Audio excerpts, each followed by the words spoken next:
Nimesema hivi, Yesu alipokuja duniani, yani Mungu alipovaa mwili akaja duniani, alikuta mitazamo tofauti ya sheria ya Torati ya Musa.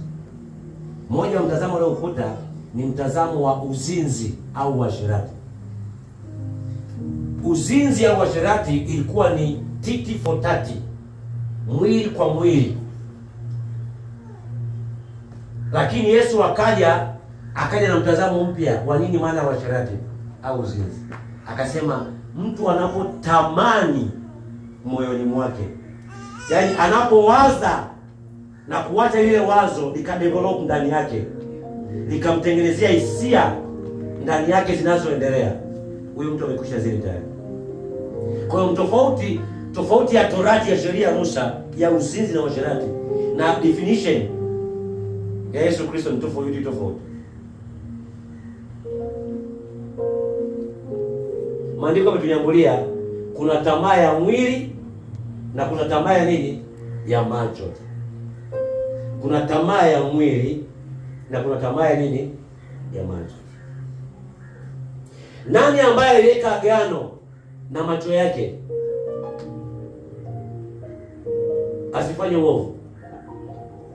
Ayubu aliambia macho yangu, hautakuwa ni sababu ya mimi kuingia katika hali ya uovu, katika hali ya uharibifu. Mwingine sio macho yake tu, mwingine ni kinywa. Labda macho yake yampelekee kuenda kwenye uharibifu. Mwingine ni kinywa chake tu. Akifungua kinywa chake tu, watu washaumiza watu, ashafarakanisha watu, ashasema uongo, ashasengenya watu. Kinywa chake kinamuondoa katika uwepo wa Mungu. Mwingine ni mwili wake unawaka tamaa. Kwa hiyo definition ya uzinzi na uasherati ni hata ukiwaza kulingana na Yesu Kristo.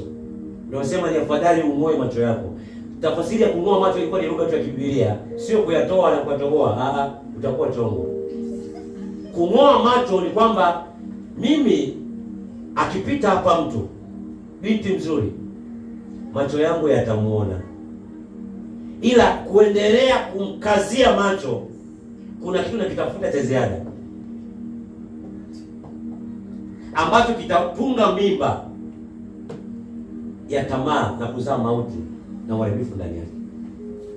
Kitanipelekea, kitanisukuma, kitanivuta nimfuatilie, niombe namba za simu za mwingine. Ninaweza nikaona lakini nisiendelee kuangalia. Bwana Yesu asiwe. Kikapita na akili yangu ikawa salama. Lakini nikiona, nikiendelea kuconcentrate, kufuatilia ninachokiona, nikikiangalia, kitaruhusu jambo fulani kufanyika ndani. Kwa hiyo sio kwamba tamaa haziwaki ndani ya miili, zinawaka. Labda kama umezaliwa kuwa towashi, yani Mungu amekufanya wewe usiweze kuzaa. Ila kama unakula vizuri, unakunywa vizuri, tamaa za mwili, kwa wengi ambao wanaelewa tamaa za mwili, watu wafikiria kuna tamaa tofauti mbili. Kuna tamaa ambazo ni za kipepo. Yaani mtu anavaliwa na mapepo, anajikuta tu ngono inamsumbua ndani, hatulii. Hiyo ikiombewa tu jili mahaba mapepo yanamtoka mtu. Hiyo ni influence ya shetani inamuingizia yeye kuwa na tamaa ya ngono. Ila kuna tamaa ambayo inatokana na uumbaji wa Mungu. Mungu alimuumba mwanaume, tamaa yake iwe kwa mwanamke. Mungu akamuumba mwanamke, tamaa yake iwe kwa nani? Kwa mwanaume. Ndio maandiko yanayosema.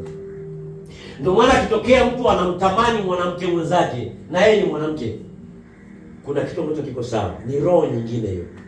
Ni demonic, ni spirit nyingine.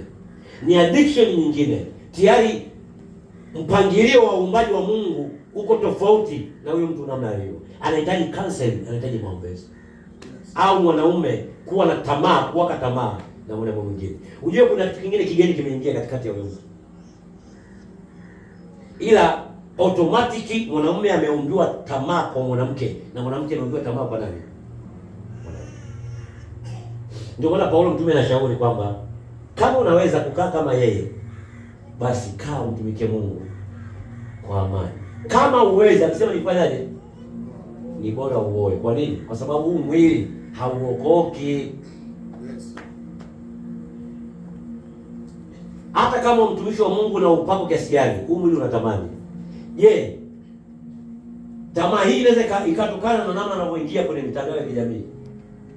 Kama nikiona nikitoa, ndio maana sema ikimbieni zinaa. Zinaa ni kufanyaje? Ni kukimbia.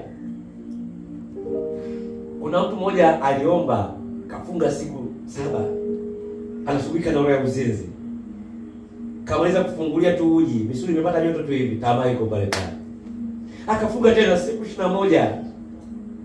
Bwana Yesu kutoka roho ya uzinzi. Ukimwona anaomba roho ya uzinzi, roho ya uzinzi, kaweza kufungua na uji na chapati za makibonge. Tamaa ikarudi pale pale.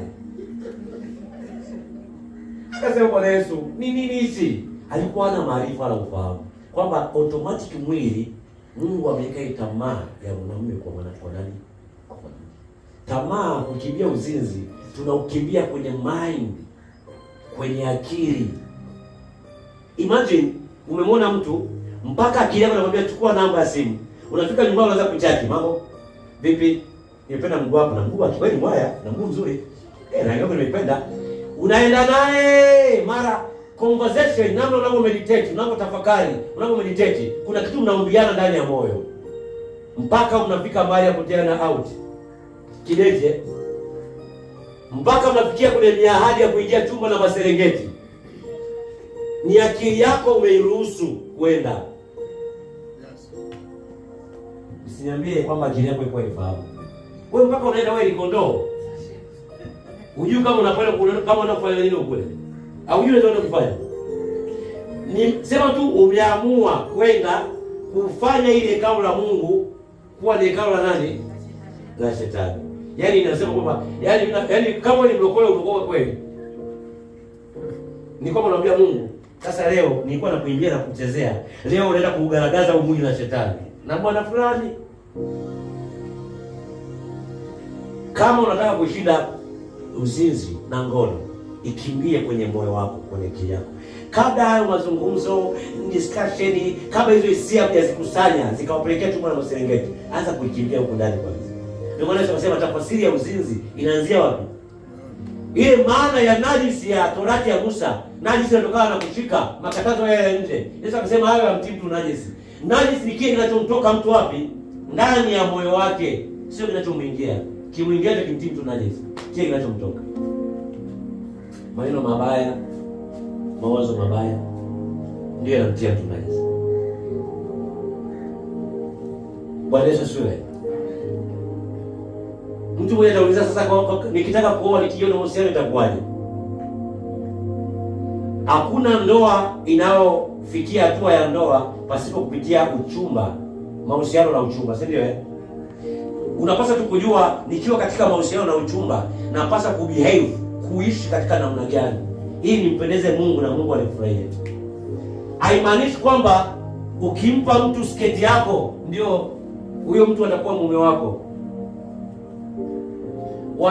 Mabinti wengi kanisani wanaanza kutoa sketi. Sketi nyingine za Tandika, nyingine za Sinza, nyingine za Kariakoo. Wanaanza kuzitoa wakiamini kwamba hichi ni kigezo cha mimi kuingia ndani ya nini?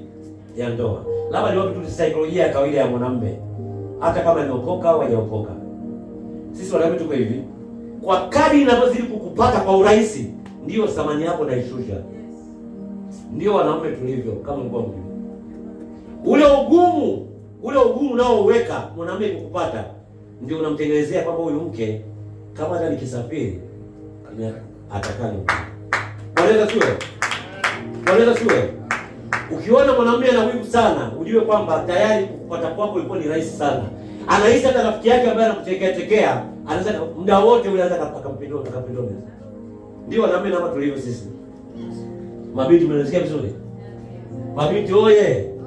Mwambie jirani yako kama ni binti, mwambie acha kujirahisisha.